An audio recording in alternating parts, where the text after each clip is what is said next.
সুপ্রভাত বন্ধুরা, কেমন আছো তোমরা সবাই? আশা করছি সবাই খুব ভালো আছো। আমরা আরও একটি নতুন ব্লগে তোমাদের সবাইকে অনেক অনেক ভালোবাসা জানিয়ে আজকের ভিডিওটি শুরু করছি। আর ভিডিওটি শুরুতেই তোমাদের সকলকে বলি শুভ অষ্টমী। আজকে তো অষ্টমী পুজো হয়েছে, সকালবেলায় না গিয়েছিলাম অঞ্জলি দিতে। তোমরা কারা কারা অঞ্জলি দিয়েছো আমাকে কমেন্ট করে অবশ্যই জানিও। তো যে ভিডিওটা তোমরা আজকে দেখছো সেটা অষ্টমী না, এটা ওই ষষ্ঠীর দিনের ভিডিও। তো যাই হোক, ওইদিকে তোমাদেরকে তো আগের ভিডিওতে বলেইছিলাম রান্নাঘরে নতুন র্যাক করা হয়েছে। তো এই দেখো, ওই পাশে দুটো বড় র্যাক করা হয়েছে আর এই পাশে দুটো ছোট র্যাক করা হয়েছে। আর এই যে জায়গাটা ফাঁকা দেখছো, এখানটাও র্যাক বানানোর ইচ্ছে ছিল, তবে মিস্ত্রিরা না লাস্টের দিন যখন কাজ করছিল করতে করতে অনেক লেট হয়ে গেছিলো। যেহেতু সেদিন ওরা লাস্ট কাজ করেছিল, অনেকটা কাজ বাকি ছিল, সেজন্য না অনেকটা দেরি হয়ে গেছে বলে আর বাড়ালাম না। কালকে টাইলসের মিস্ত্রি চলে যাবার পর গিয়েছিলাম শপিংয়ে মামামের জন্য ড্রেস কিনতে। এবার পুজোয় আমার জন্য হয়তো আমাদের দাদাদের জন্য কিছু নেওয়া হয়নি, যেহেতু এই যে ঘর বাড়ি হলো তো অনেকটা খরচা হয়ে গেছে, সেজন্য আমরা দুজন নিইনি। তো মামামকে দিয়েছি ড্রেস, তো তোমাদেরকে দেখাবো ওকে কী কী ড্রেস দিলাম। তো পরে রান্নাবান্নাটা সেরে গিয়ে ঘরে গিয়ে আমরা দেখাবো। তো যাই হোক, মোটামুটি টাইলসের কাজ কালকে কমপ্লিট হয়ে গেছিলো, তো তোমাদেরকে তো তখন ঘুরে দেখানো হয়নি। তো ভাবলাম এখন দেখাই, কিছুটা তো এখন দেখো, কারণ এদিকটা এখন মোজা বাকি আছে। আর কালকে তো এই যে র্যাকগুলো দেখছো না, এগুলো করতে পুরো রান্নাঘরের তো আমার 12টা বেজে গেছে। প্রত্যেকটা জিনিসই যেন ধুলো হয়ে গেছে। আমি তাও একটা কাপড় দিয়ে ঢেকে রেখেছিলাম, কিছুটা জিনিস রোকা হয়েছে, তাও ধুলো গেছে। বাদ বাকিতে তো সরানো হয়নি, হুট করে ওরা চলে এসেছিলো।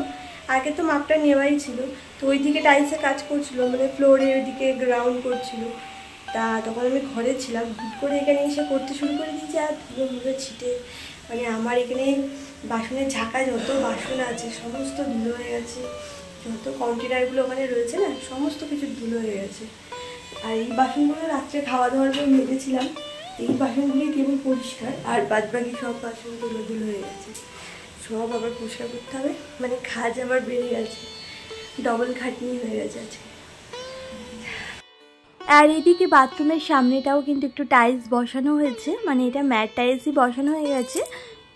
এখানে না ম্যাট টাইলসই বসিয়েছি কেন বলো তো, কারণ এই জায়গাটায় খুব জল ছেটে, যখন বৃষ্টি হয় না বাড়ি থেকে হিসলা আসে, জল আসে, তার উপরে বাথরুম থেকে বেরিয়েই যদি কারোর পাটা স্লিপ কেটে যায়, সেজন্যই না এখানটায় আর ওই ঘরে যে টাইলস লাগিয়েছি সেটা লাগাইনি, ওই জন্য এখানে ম্যাট টাইলস লাগিয়েছি। এই যে উডেন আর ডিজাইনের লাগিয়েছি। তো কেমন হয়েছে বলো কিন্তু। আমার তো ম্যাট টাইলসটা ভীষণই পছন্দ হয়েছে, তবে আমরা যেটা অর্ডার করেছিলাম না সেটা হচ্ছে আমার খাটের যে কালারটা সেটা।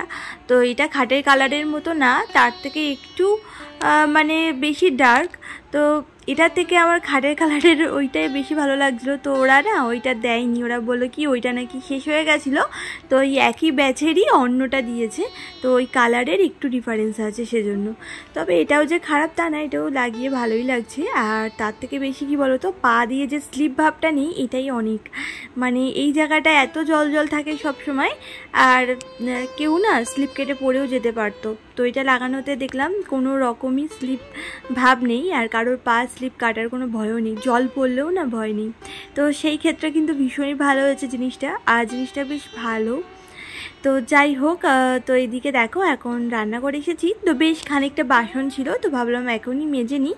আর এগুলো রেখে দিলে না পরে না মাজবো করে মাজাই হয় না, তখন না অনেক দেরি হয়ে যায় জানো না। তো যাই হোক, সেজন্য আগের কাজ আগেই করে নিই, পরের জন্য আর ফেলে রাখা উচিত না।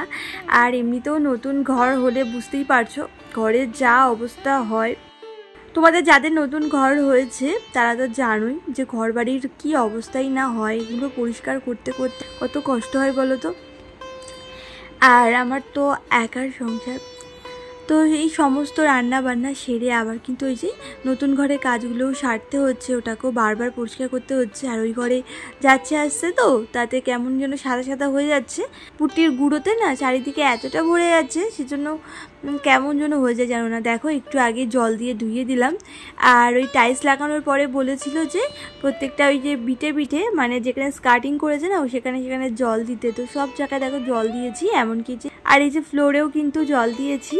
তো তো তোমরা যে ভিডিওটা দেখতে পাচ্ছ সেই সময় কিন্তু পুটির কাজ হয়নি, তার 2 দিন পর থেকে স্টার্ট হয়েছে। আমি ভিডিওটার ভয়েস ওভার তো কয়েকদিন পরেই করেছিলাম তোমাদের সাথে, সেজন্য তোমাদেরকে বললাম আর কি। তো অন্য কোনো ভিডিওতে তোমাদেরকে দেখাবো আমাদের পুটির কাজ কত দূর হলো আর কি। তো আগে তো করাই ছিল টাইলস বসানোর আগে, তবে ওই যে কিছু কিছু জিনিস বাকি ছিল, যেমন নিচটা না খানিকটা ফাঁকা রাখা হয়েছিল, যে টাইলস বসালে কত দূর স্কার্টিং হয় সেটা তো আন্দাজে বোঝা যায় না, সেজন্য খানিকটা ফাঁকা রাখা ছিল। ওপরেও কিছু কিছু জায়গা ফাঁকা রাখা ছিল, সেগুলো ভরাট করা হচ্ছে, আর এক কোট করে মারা হচ্ছে আর কি।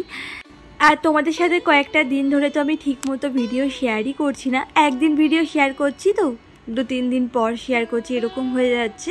ভেবেছিলাম তো তোমাদের সাথে ডেলি ব্লগ দেবো, তবে একদমই হয়ে উঠছে না। এই কটা দিন ধরে এতটা ব্যস্ততার মধ্যে আছি, তার উপরে মনটাও সেরকম একটা ভালো নেই।